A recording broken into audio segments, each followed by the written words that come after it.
Okay बच्चों, पिछले term में अपन ने पढ़ा था जो नस्ट इक्वेशन थी उसके न्यूमेरिकल्स दिए थे अपन ने, और जो हमने नोट्स भेजे हैं और नोट्स में भी न्यूमेरिकल दिए हैं, सॉल्व भी है, तो आप उनकी प्रैक्टिस करोगे तो एक न्यूमेरिकल उसमें आपको मिल जाएगा।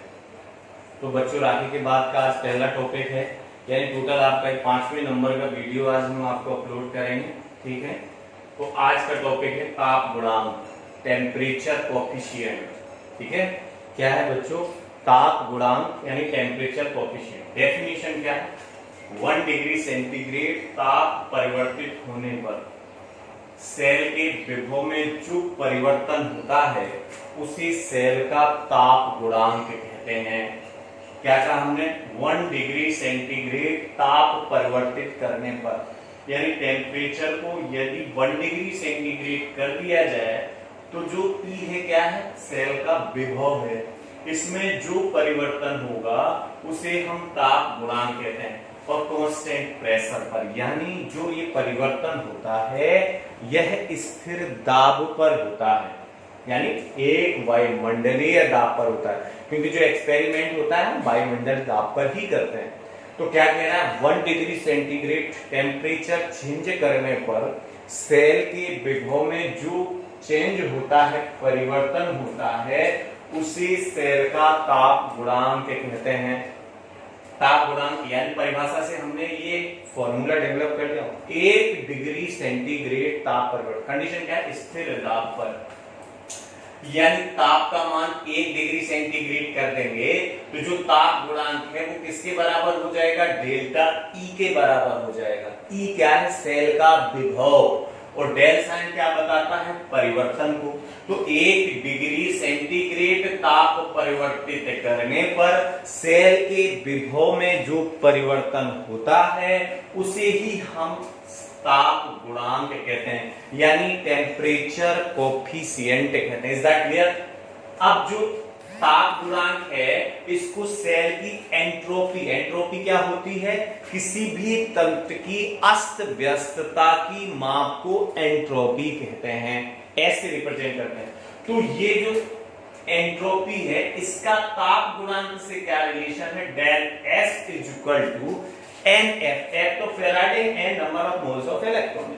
तो del S is equal to N F del E by del T constant P. यहां से हम सेल विभव में परिवर्तन del E is equal to del S, ये नीचे आ जाएगा, और into del T, equation number 2 बन गई।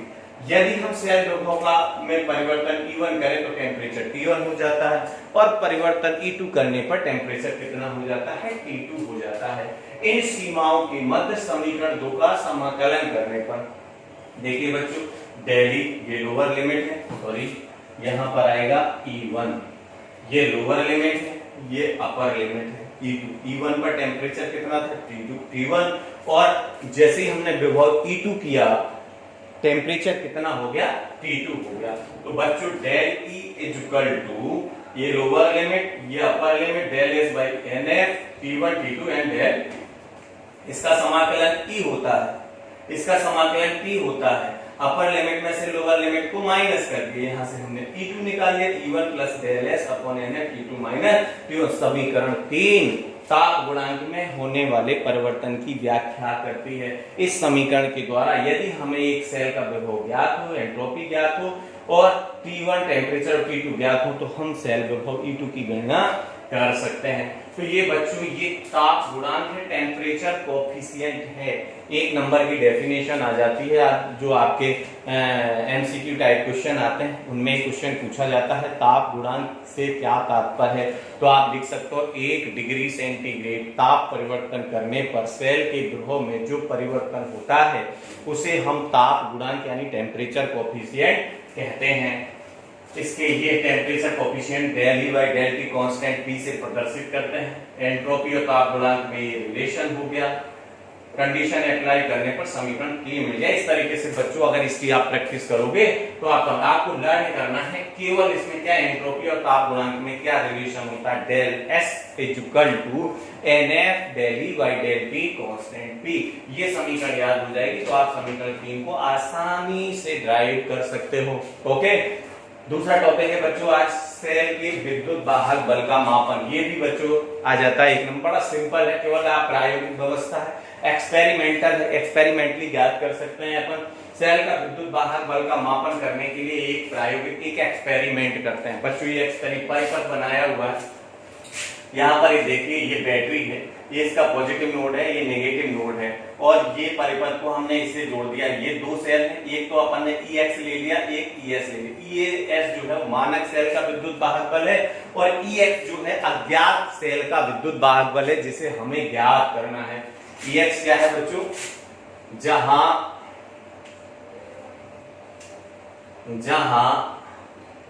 EX इज इक्वल टू अज्ञात सेल का विद्युत वाहक बल, और जो ES है ये क्या है? मानक सेल का विद्युत वाहक बल। ये पता होता है, वेस्टर्न सेल होता है 1.018 वोल्ट, ये हमें ज्ञात होता है। तो बच्चों एक परिपथ है जिसमें एक सेल लगाया हुआ है, दो विभव है, ये कुंजी है था, ये अज्ञात सेल का विद्युत वाहक बल है, और ये मानक सेल का विद्युत वाहक, इसकी एक भुजा EX है, ठीक है साहब। ये यहां से हमने ये कुंजी से लगाई हुई है, यहां से ये बहुमापी द्वारा हम मापेंगे, ये सिचुएशन है, डिस्टेंस है। ES सेल का, मानक सेल का विद्युत वाहक बल, EX अज्ञात सेल का विभव है। सर्वप्रथम सबसे पहले हम क्या करेंगे, जो मानक सेल है यानी ES, इसको परिपथ में लेकर संतुलन की स्थिति ज्ञात करेंगे। क्या करेंगे? संतुलन के लिए ये इसको हटा दिया और इसको जोड़ दिया, अपन ने मानक सेल को जोड़ा और संतुलन की स्थिति ज्ञात करते हैं।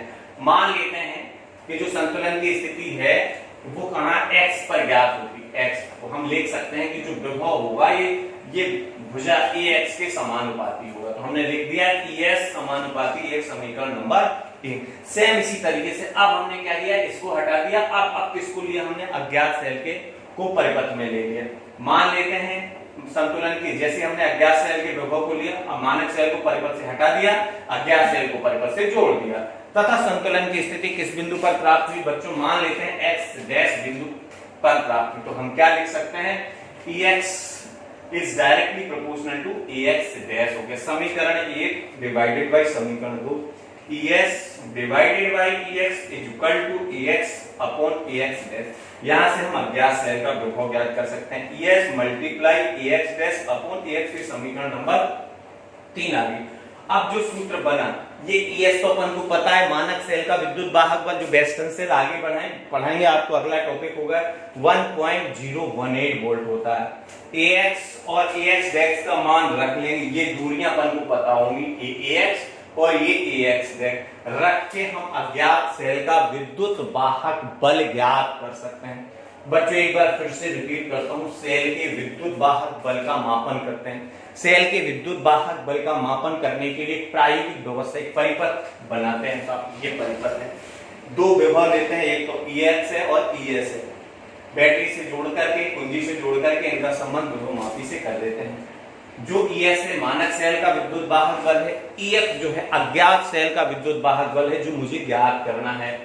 क्या करते हैं, सर्वप्रथम हम जो इसको अज्ञात सेल के विभव को हटा देते हैं और परिपथ से सेल के विद्युत वाहक, जो एक मानक विद्युत वाहक विभव है, इसको जोड़ते हैं और संतुलन की स्थिति ज्ञात कर। मान लेते हैं संतुलन की स्थिति X बिंदु पर ज्ञात होती है, तो जो मानक सेल का विद्युत वाहक बल है, इस संतुलन की स्थिति X है, और जो अपनी दूरी है EX, ये AX, यहां से यहां तक की दूरी के समानुपाती होगा, ये समानुपाती EX। यही स्थिति यहां दोनों। अब इसको हटा दिया ES को और परिपथ में किसको ले लिया अपन ने? EX को ले लिया। जैसे ही हम EX को लेते हैं, संतुलन की स्थिति मान लेते हैं X डैश पर पहुंचते, ये EX समानुपाती होगा, EX डैश के समीकरण 1 डिवाइडेड बाय समीकरण 2 कर दिया, ES upon EX is equal to AX upon AX dash. यहां से EX यानी EX क्या है? अज्ञात सेल का विद्युत वाहक बल है, यही मुझे ज्ञात करना है। तो ES multiply EX dash upon AX। ES क्या है? मानक सेल का विद्युत वाहक बल 1.018 वोल्ट, जो निश्चित होता है, वेस्टर्न सेल होता है, उसका विद्युत वाहक बल 1.018 वोल्ट प्राप्त होता है। ये रखेंगे, ये दूरियां पता है, रख करके हम क्या ज्ञात कर सकते हैं? सेल के विद्युत वाहक बल की गणना कर सकते हैं। ओके बच्चों,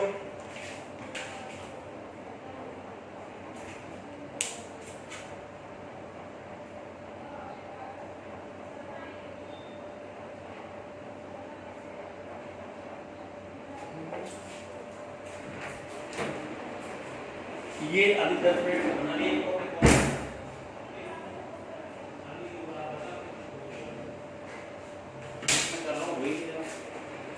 ये डबल लाइन आ रही है। नेक्स्ट टॉपिक है बच्चों मानक वेस्टर्न सेल। क्या है? मानक वेस्टर्न सेल। अभी अपन ने सेल का विद्युत वाहक बल ज्ञात किया था। विद्युत वाहक बल में अपन ने जो मानक सेल का विभव था, सेल का जो मानक विभव था वो 1.018 वोल्ट होता है। वो कहां से प्राप्त होता है? वेस्टर्न सेल से प्राप्त होता है। अपन वेस्टर्न सेल को मानक सेल मानते हैं। इसकी संरचना आपके सामने है कि एच आकृति का एक तंत्र होता है।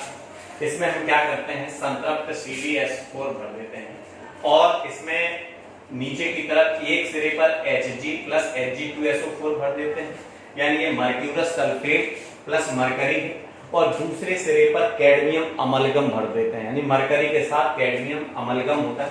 और इस पे क्या लगे होते हैं? दो प्लेटिनम के इलेक्ट्रोड लगे होते हैं। क्या लगे होते हैं? प्लेटिनम के इलेक्ट्रोड लगे रहते हैं। और इसके ऊपरी भाग में तो संतृप्त CdSO4 भरा होता है और नीचे भाग में CdSO4.8/3H2 यानी क्रिस्टलाइन फॉर्म में भरा होता है कैडमियम सल्फेट। ये तो क्रिस्टलाइन फॉर्म में, और ये आपका किस फॉर्म में है बच्चों? ये संतृप्त अवस्था में सैचुरेटेड का मतलब है कैडमियम सल्फेट को वहां तक घोला जब कैडमियम सल्फेट का वाटर में सॉल्युबल होना बंद हो जाता है। ओके, कुछ प्रॉपर्टीज होती हैं, गुण आते हैं इसमें। 3 गुण है। ताप गुणांक जो अपन ने अभी निकाला था बहुत कम होता है। इसका विभव जो है पुनरुत्पादनीय होता है, यानी ये भी रिचार्जेबल सेल, इसको हम क्या कर सकते हैं? पुनरुत्पादित कर सकते हैं। इसका विभव समय के साथ परिवर्तित नहीं होता, समय के साथ इसलिए कांस्टेंट रहता है बच्चों।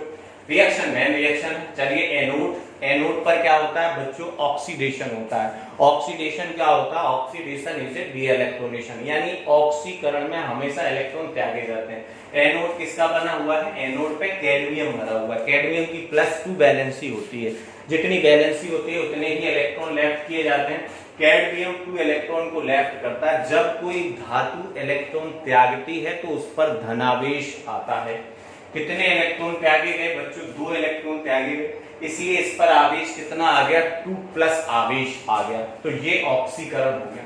अब कैथोड पर क्या भरा हुआ है? मर्क्यूरस सल्फेट भरा होगा। अब देखो मर्क्यूरस सल्फेट बनता कैसे है? मर्क्यूरस का प्रतीक होता है Hg2, सल्फेट का होता है SO4। ठीक है, मर्क्यूरस का प्रतीक क्या होता है? Hg2, सल्फेट का सिंबल क्या होता है? SO4। इसकी वैलेंसी +2 और इसकी वैलेंसी -2। 2 से 2 कैंसिल। इसका यहाँ क्रॉस मल्टीप्लीकेशन किया तो यहाँ 1, यहाँ 1 का इसमें मल्टीप्लाई करोगे तो Hg2 SO4। अब देखिए सब इलेक्ट्रॉन गेन करते हैं। किस रूप में है? एक तो Hg2 रूप में है और किस रूप में है? SO4 2- के रूप में। Is that clear? यहां तक कोई दिक्कत हो तो बताओ। अब हुआ क्या था इसमें? क्या हुआ? जैसे ही ये 2 इलेक्ट्रॉन कैडमियम ने एनोड पर लेफ्ट किए थे, त्यागे थे, ये कैथोड पर आए। जैसे ही आएंगे 2 इलेक्ट्रॉन किसने खाए? इसने 2 इलेक्ट्रॉन खा लिए। जैसे ही Hg2 2 इलेक्ट्रॉन लेता है, जब कोई धातु इलेक्ट्रॉन ग्रहण करती है, अधातु इलेक्ट्रॉन ग्रहण करती है तो उस पर ऋणावेश आ जाता है। तो 2+ था, 2 इलेक्ट्रॉन यहाँ है, 2+ यहाँ है। यहाँ Hg मरकरी धातु है, इलेक्ट्रॉन ग्रहण किए इसने। जैसे ये 2 इलेक्ट्रॉन ग्रहण करते हैं, 2 इलेक्ट्रॉन ग्रहण करेगा तो 2-2+ यहाँ आवेश 0, तो क्या बन जाएगा? 2Hg बन जाएगा। ये 2Hg बन गया। अब बचा क्या? SO4 2-, तो ये आ गया आपका SO4 2-। अब हमें नेट सेल रिएक्शन निकालनी है। इन दोनों को जोड़ देते हैं तो इलेक्ट्रॉन से electron cancel, Cd plus Hg2SO4 tends to Cd2 plus 2Hg plus SO4 2-। ये नेट सेल रिएक्शन है। ये रिएक्शन है, इस दौरान जो सेल का विभव होता है वो कितना प्राप्त होता है? 1.018 वोल्ट प्राप्त होता है। यही सेल का मानक विद्युत वाहक बल कहलाता है। तो बच्चों ये मानक वेस्टर्न सेल हो गया।